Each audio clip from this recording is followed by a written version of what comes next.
وہ especially in کے لیے بات نہیں۔ اسی طرح اللہ کی نشانیوں میں ایک بہت بڑی نشانی مدینہ منورہ میں ہے وادی بیضاء۔ یہ کوئی شرعی طور پہ اس کی زیارت کرنا تو نہیں، لیکن اللہ کی عظمتوں کا احساس ہوتا ہے۔ وادی بیضاء کا مطلب ہے انڈے کی طرح گول وادی۔ اس کے اندر کوئی مقناطیسی ایسی طاقت ہے، ایسا معاملہ ہے ان کے پہاڑوں کے اندر، جب یہاں گاڑی چلے جائے تو ایسے ہوتا ہے جیسے کسی نے روکا ہوا ہے، پورا ایکسیلیٹر بھی دبا دیں تو گاڑی چلتی ہی نہیں، 30-40 سے آگے نہیں جاتی۔ لیکن جب واپس آئیں تو آپ گاڑی کو نیوٹرل کر دیں تو وہ 120 تک پہنچ جاتی ہے۔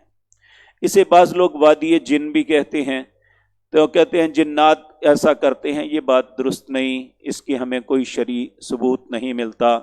یہ جس طرح برمودا ٹرائی اینگل ہے، اس کا آج تک راز کا کسی کو پتہ نہیں چلا، جو بھی اوپر سے گزرتا ہے سمندر میں غرق ہو جاتا ہے، حتیٰ کہ ہزاروں فٹ اوپر جہاز بھی گزرے تو وہ بھی نیچے گر کے جو ہے نا وہ پانی کی تہ میں چلا جاتا ہے۔ اس کا راز کو آج تک کوئی نہیں معلوم کر سکا۔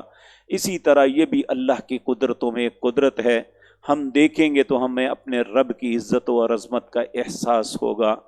تو یہ مدینہ منورہ کی زیارات ہیں۔ اسی طرح کچھ زیارات